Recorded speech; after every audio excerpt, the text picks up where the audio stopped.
Yo, I want to understand this Kimi K2 model. Like, can you just walk me through the whole thing? Sure. The k-means clustering model is a popular way to group data into clusters. Here's how it works in simple terms. First, you choose how many groups or clusters you want. That number is k. Then, the algorithm randomly picks k points as the initial No, centers no, of no, each no, no, no, cluster. no, wait. So first, I wanted how exactly is the model doing in comparative to all the other different models which are in the market, and then I would like you to focus on the elements on for which Kimi K2 got popular. Why did that model come into light in the first place? And then after that, I have a few questions to ask about it. Sure. Starting with how Kimi K2 compares to other models, it's known for strong performance in reasoning and language understanding compared to other large language models out there. Its efficiency and speed also stand out. Now, why it got popular? It gained attention for its ability to perform well even with fewer resources compared to older models.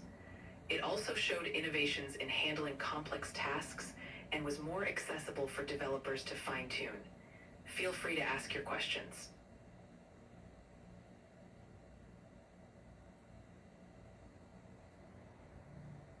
Okay, firstly, I just want to compare, how big of a difference, does it have with Deep Sea Carbon, yeah. In comparison to DeepSeek R1, Kimi K2 generally outperforms it on coding benchmarks and complex reasoning tasks.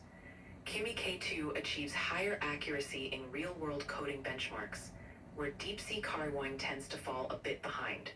One of the reasons Kimi K2 stands out is its mixture of experts architecture, which helps it activate parameters more efficiently and deliver better performance in certain tasks. Do you want to know more specifics about either model's strengths or something else? No. I want to get into this part of how exactly does this mixture of experts architecture works, in the sense what exactly is it like? Can you just walk me through all of that? Absolutely. So, mixture of experts means the model has multiple specialized experts inside it. When you give it a task or a piece of input, the model dynamically routes that input to only a few of those experts that are most suited for that job. This way, not all the parameters are used at once, making it more efficient. Each expert specializes in a certain type of data or task, so the model becomes really smart about choosing the right experts for the job in real time. That's what helps boost its performance while using less computational power. Okay, in generally, I have few questions, in the sense I want to understand few terminologies in the first place, and then after understanding those terminologies, I want to get into couple questions that I just have. So firstly, I just want to understand what exactly is this load balancer, what does it do? And also this Kimi K2 is has trillion parameters, and then how exactly is it using only 32 parameters? No, I did not exactly get that part right, in the sense if you put a question, out of those trillion parameters, how exactly is it only activating 32 billion parameters? Got it. Let's start with load balancer. A load balancer is a system that helps distribute tasks or requests evenly across different resources.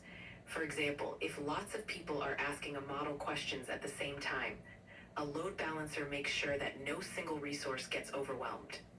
Now, about the trillion parameters versus No, the wait, wait, wait, 32 wait, wait, billion. wait, wait. Before getting into that, can you actually explain this load balancer in the terms of cloud computing and all that? How I see this terminology in AWS.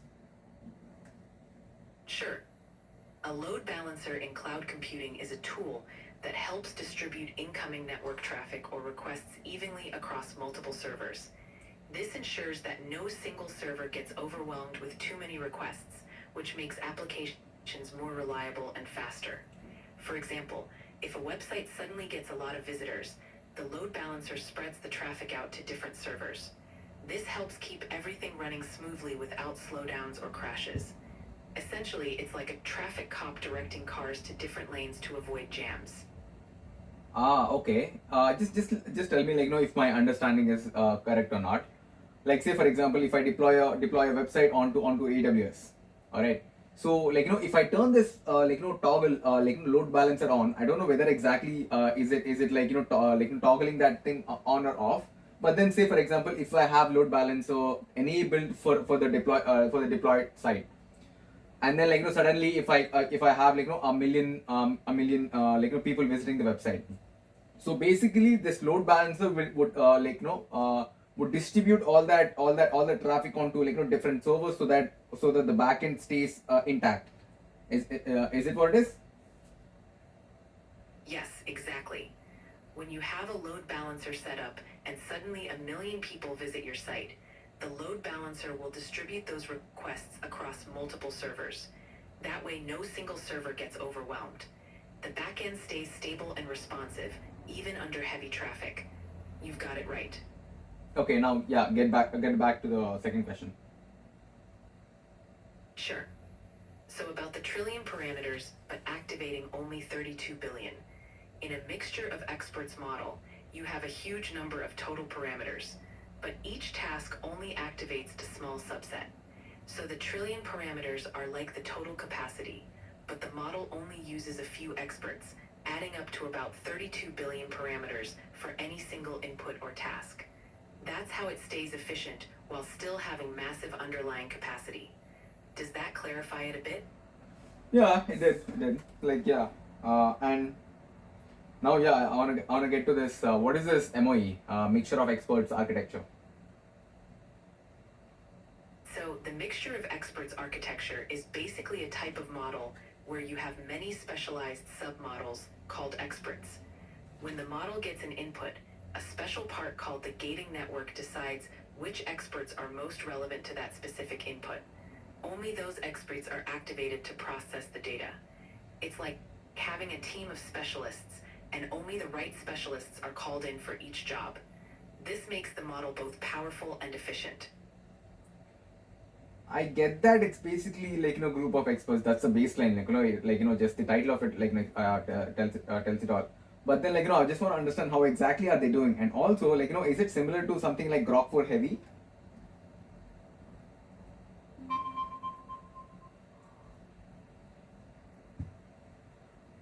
Let's break it down.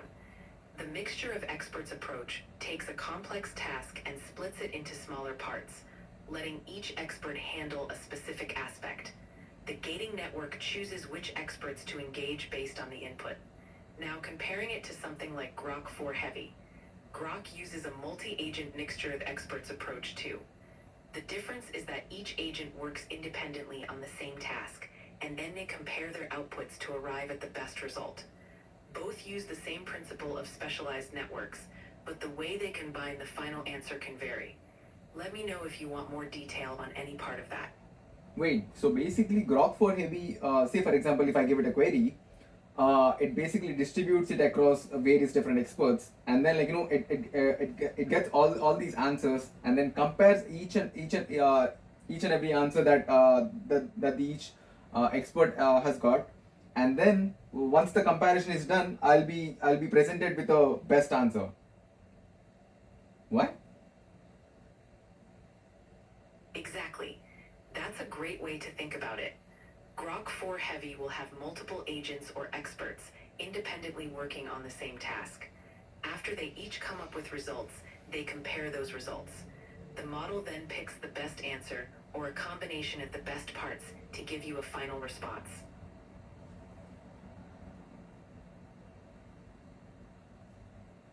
And Kim K2 also uses the similar approach.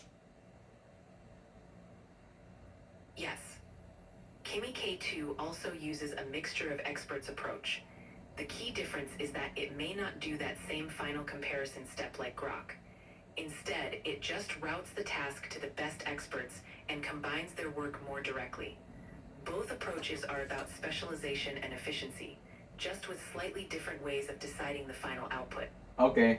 So basically, like Kimi K2 splits the task into different segments, and then each segment would be assigned to a different specialized agent, or different specialized like researcher or whatever. And then end of the day, like it combines all the results that the specialized researcher agent provides, and then presents it to the user. But then Grok 4 Heavy is basically like it assigns whole of the task to individual experts, and then after each of the expert getting the result, it basically compares each and everything, and then gives me the best out of all of those that they are presented.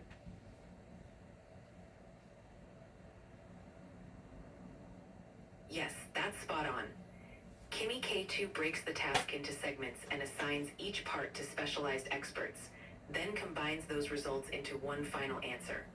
Meanwhile, Grok 4 Heavy assigns the entire task to multiple experts who each work on the whole thing. Afterward, it compares all their answers and chooses the best one. That's the main difference in how they handle tasks. I think Kimi K2's approach is better, I guess, right? In the sense, like I understand, they still did not release any research paper on that, but they told that they would be releasing a research paper. Fine, but I think this Kimi 2's way is better, I guess, right?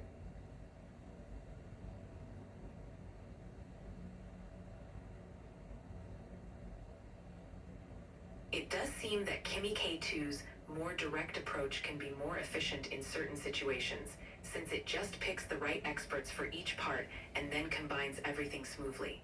That can save time and resources. But it also depends on the kind of task. Grok's method might be better for more complex reasoning where multiple perspectives lead to a better final answer. So each has its strengths. I mean, like fine, like if I have access to both, so I'll just compare the results, right? Fine. Anyways, getting back, I have one more question. What exactly is this parameter? What is this parameter efficiency? Parameter efficiency means how effectively a model uses its parameters, the internal bits that help it understand and generate responses. A model with high parameter efficiency doesn't need as many parameters to deliver strong performance. It's a bit like a small, well-trained team doing the same job as a large team. This makes the model more efficient and cost-effective because it's not wasting resources.